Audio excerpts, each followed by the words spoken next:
नमस्कार। कल हम कृषि आय के बारे में पढ़ रहे थे और कृषि आय में किस किस मदों को कृषि आय माना जाना चाहिए, किस प्रकार से कृषि आय कर मुक्त होती है और किस प्रकार से कर योग्य होती है, इसके बारे में पढ़ा।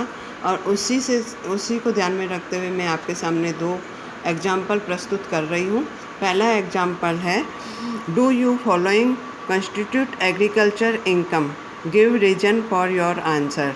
इसका कहने का अर्थ है कि क्या आप निम्नलिखित को कृषि आय मानते हैं, कारण सहित बताइए। पहला क्वेश्चन है, Ajay is a partner of a firm having coffee plantation and receives a salary from the firm for attending to his work. He also gets share in the balance of profit of the firm. His annual salary was rupees 18,000 and interest on capital was rupees 3,000, which he claimed to be agriculture income. Discuss of this question. ये question में दिया गया है कि अजय एक coffee farm से संबंधित साझेदार है और उसे उस फर्म में सैलरी के रूप में 18,000 रुपये मिलते हैं और अगर उसने कैपिटल लगाई है तो उस पर उसको 3,000 रुपये मिलते हैं। अब वह दावा करता है कि ये दोनों उसकी कृषि आय है। तो वास्तव में ये कृषि आय है या नहीं है, तो हम कहेंगे कि यदि चाय के बागानों में, इसका आंसर बनता है चाय के बागानों में या कॉफ़ी के बागानों में, यदि साझेदारी के अंतर्गत किसी साझेदार को वेतन प्राप्त होता है या आय, जितनी भी आय होती है उसमें उसकी भागीदारी या उसको लाभ प्राप्त होता है, तो वह कृषि आय के अंतर्गत शामिल किया जाएगा।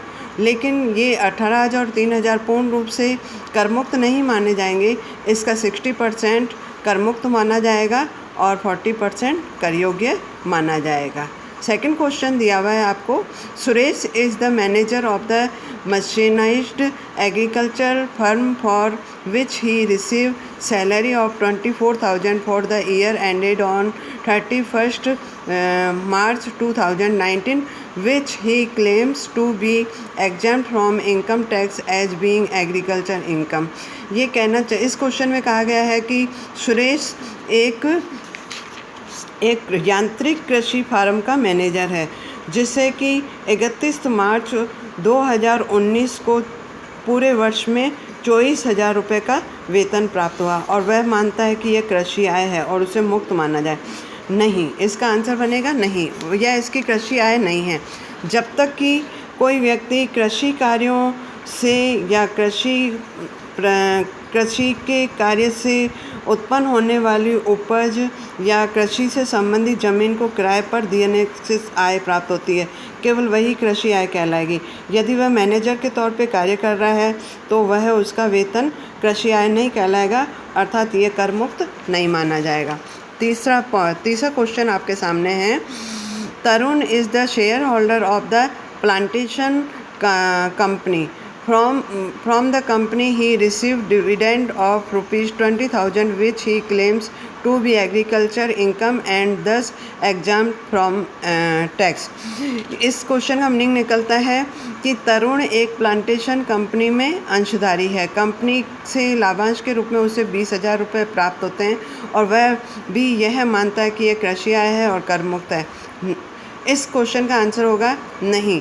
इसको जो 20,000 रुपये लाभांश के रूप में प्राप्त हुए हैं वह कृषि आय में शामिल नहीं किए जाएंगे, क्योंकि कृषि आय के लिए ज़रूरी है कि कोई भी व्यक्ति प्राइमरी वर्क करे, सेकेंडरी वर्क करे और दोनों से जो आय प्राप्त होती है उसी को हम कृषि आय में शामिल करेंगे। ये केवल एक शेयर होल्डर था जिसने अपना पैसा ज़रूर कंपनी में लगाया था लेकिन किसी प्रकार से प्रत्यक्ष कार्य नहीं किए थे। ये कंपनी के लाभों में से लाभांश प्राप्त हुआ है, अतः यह कृषि आय नहीं कहलाएगी। इसी प्रकार से एक क्वेश्चन और दिया है जिसमें आप लोगों को ये कहा गया है कि क्वेश्चन इस तरह से मैं पढ़ रही हूँ, whether the following income are agriculture income और not, discuss from the income tax point of view. ये कहा गया है कि कुछ बिंदु दिए गए हैं, वह एग्रीकल्चर इनकम है या नहीं है, इस इनकम टैक्स की दृष्टि से उस पर भी डिस्कस करें।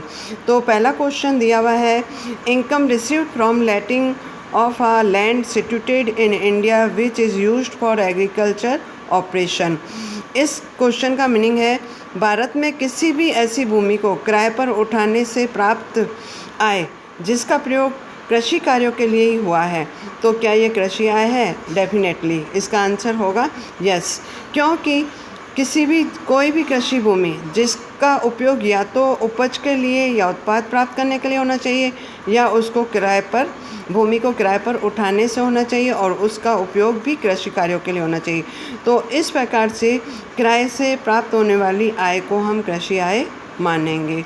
Second question is income from the tea gardener in Ooty in India. इस सेकंड क्वेश्चन में दिया हुआ है कि ऊटी में चाय के बागानों से आय, तो इसका आंसर भी होगा बिल्कुल कृषि आय है, क्योंकि ये भारत में सिचुएटेड है और चाय के बागानों से जो आय प्राप्त होती है उसका 60 एंड 40% रेशो अलग अलग डिवाइड किया जाता है, 60% कर मुक्त माना जाता है। थर्ड क्वेश्चन दिया हुआ है income from trees and plant grown by nature on the land. ये मैं इससे पहले समझा चुकी हूँ कि जब भी कृषि कार्य किया जाता है तो एक प्राइमरी वर्क होता है, एक सेकेंडरी वर्क होता है। जिसमें प्राइमरी वर्क होना ज़रूरी है तभी वह हम कृषि आय के अंदर शामिल करेंगे। अगर अपने आप कुछ पौध खड़ी हो जाती है या स्वतः ही पेड़ पौधे उग जाते हैं और उसको बेचा जाता है और उससे आय प्राप्त होती है तो वह कृषि आय नहीं कहलाएगी। नेक्स्ट पॉइंट दिया हुआ है dividend received from an Indian company the entire income of which is the agriculture income. इसमें यह दिया हुआ है कि भारत की कोई कंपनी है जिसकी संपूर्ण आय कृषि आय से प्राप्त लाभांश। तो ये मैं ऊपर वाले क्वेश्चन में भी समझा चुकी हूँ कि यदि हमें किसी प्रकार का कृषि आय की कंपनी से लाभांश प्राप्त होता है तो वह कृषि आय नहीं कहलाएगी। नेक्स्ट क्वेश्चन दिया हुआ है income from letting the tractor etcetera for the agriculture purpose, अर्थात कृषि कार्य के लिए ट्रैक्टर का यूज हुआ और उसे किराए पर देने से आय प्राप्त हुई। तो कृषि कार्यों के लिए ट्रैक्टर आदि से किराए पर देने से जो आय होती है वह कृषि आय नहीं कहलाएगी। Thank you.